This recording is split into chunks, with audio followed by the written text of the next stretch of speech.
Assalamualaikum warahmatullahi wabarakatuh. Bismillah, alhamdulillah, wassalatu wassalamu ala rasulillah, amma ba'da.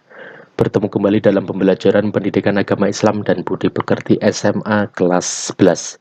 Di mana dalam pertemuan kali ini kita akan belajar tentang beriman kepada kitab-kitab Allah Subhanahu wa Ta'ala. Untuk itu marilah kita berdoa, mudah-mudahan kita mendapatkan ilmu yang bermanfaat. Bismillahirrahmanirrahim. Rabbi zidni ilma warzuqni fahma. Amin amin ya robbal alamin. Baik, kita lanjutkan ke materi yang pertama, yaitu tentang pengertian iman kepada kitab-kitab Allah Subhanahu wa Ta'ala. Di mana pengertian ini dibagi menjadi dua. Yang pertama adalah pengertian secara bahasa. Iman yaitu yakin atau percaya atau membenarkan, dan kitab yaitu buku atau lembaran risalah. Kemudian pengertian secara istilah iman kepada kitab-kitab Allah Subhanahu wa Ta'ala, yaitu mempercayai dengan sepenuh hati, diucapkan dengan lisan bahwa Allah Subhanahu wa Ta'ala telah menurunkan kitab kepada Rasul-Nya untuk dijadikan sebagai pedoman dalam menjalani kehidupan dan mengamalkan keyakinan tersebut dalam perbuatan. Itulah pengertian iman kepada kitab-kitab Allah Subhanahu wa Ta'ala, baik secara bahasa ataupun secara istilah. Selanjutnya, dalil iman kepada kitab-kitab Allah Subhanahu wa Ta'ala. Ini salah satunya dijelaskan dalam Quran surat An-Nisa ayat 136. Bismillahirrahmanirrahim. Ya ayyuhalladzina amanu aminu billahi wa rasulihi wal kitabilladzi nazzala ala rasulihi wal kitabilladzi anzala min qabl. Wa may yakfur billahi wa malaikatihi wa kutubihi wa rusulihi wal yaumil akhir faqad dhalla dhalalan ba'ida. Wahai orang-orang yang beriman, tetaplah beriman kepada Allah dan Rasul-Nya Muhammad dan kepada kitab Al-Quran yang diturunkan kepada Rasul-Nya serta kitab yang diturunkan sebelumnya.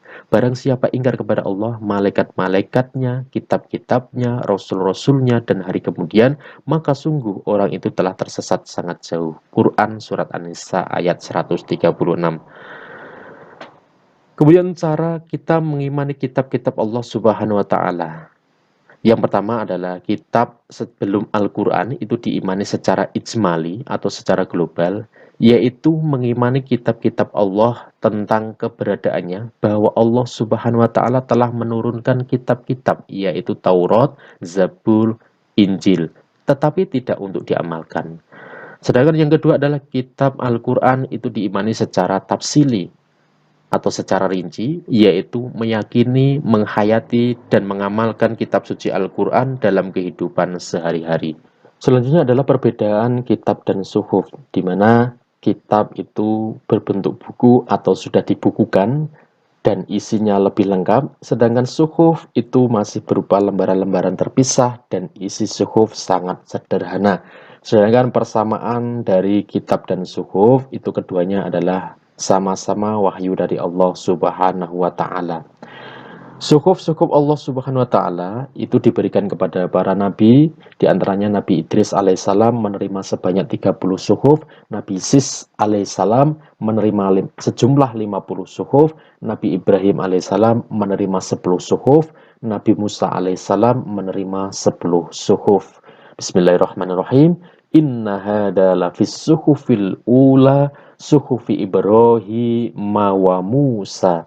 Sesungguhnya ini terdapat dalam kitab-kitab yang dahulu, yaitu kitab-kitab Ibrahim dan Musa. Selanjutnya adalah kitab-kitab Allah Subhanahu wa Ta'ala, di mana kitab-kitab Allah ini diturunkan kepada para nabi dan rasul. Di antaranya yang pertama adalah Taurat diturunkan kepada Nabi Musa alaihissalam, Zabur diturunkan kepada Nabi Daud alaihissalam, Injil kepada Nabi Isa alaihissalam, dan Al-Quran kepada Nabi Muhammad Sallallahu Alaihi Wasallam. Kita akan bahas satu persatu. Yang pertama adalah kitab Taurat. Kitab Taurat diwahyukan kepada Nabi Musa alaihissalam sebagai petunjuk dan bimbingan baginya dan bagi kaum Bani Israel. Kitab Taurat diterima Nabi Musa alaihissalam di atas bukit Tursina di Gunung Sinai. Semenanjung Sinai ini adalah sebuah wilayah yang berada di negara Mesir, terletak antara benua Afrika dan Asia, sekitar 450 km dari ibu kota Kairo. Kemudian isi Dari kitab Taurat ini adalah ada 10, diantaranya yang pertama adalah kewajiban meyakini keesaan Allah, kemudian menyebut nama Allah dengan hormat, supaya mensucikan hari Sabtu, yang keempat adalah menghormati kedua orang tua, kemudian larangan membunuh sesama manusia tanpa alasan yang benar, kemudian larangan berbuat zina atau cabul, larangan mencuri, larangan berdusta atau menjadi saksi palsu, yang kesembilan larangan berkeinginan berbuat cabul, dan yang kesepuluh adalah larangan mengambil hak orang lain. Selanjutnya adalah kitab Zabur. Dalam bahasa Arab disebut Mazmur dan dalam bahasa Ibrani disebut Mizmar, yaitu nyanyian rohani yang dianggap suci. Kitab Zabur diterima Nabi Daud alaihissalam sebagai petunjuk bagi kaum Bani Israel. Quran Surat An-Nisa ayat 163. Isi Zabur diantaranya yaitu nyanyian untuk memuji Tuhan, nyanyian perorangan sebagai ucapan syukur, ratapan-ratapan jamaah, ratapan dan doa individu, nyanyian untuk raja. Selanjutnya adalah kitab Injil. Diwahyukan kepada Nabi Isa alaihissalam dalam bahasa Suryani, diturunkan sekitar 50-100 Masehi, ditujukan bukan hanya untuk kaum bangsa Israel, namun juga kepada seluruh umat manusia.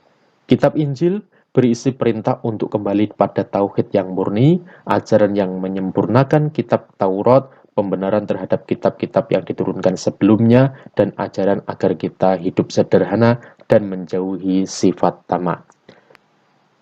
Dan kitab Allah yang terakhir adalah Al-Quran. Al-Quran diturunkan Allah Subhanahu wa Ta'ala kepada Nabi Muhammad SAW agar dijadikan petunjuk dan pedoman bagi seluruh umat manusia dalam menjalani kehidupannya. Al-Quran diturunkan secara beransur-ansur, kurang lebih 23 tahun atau tepatnya 22 tahun, 2 bulan, 22 hari. Di dalam Al-Quran dijelaskan tentang akidah, ibadah, akhlak, muamalah, kisah, dan semangat mengembangkan ilmu pengetahuan. Al-Quran menghapus sebagian syariat yang tertera dalam kitab terdahulu dan melengkapinya sesuai dengan perkembangan zaman.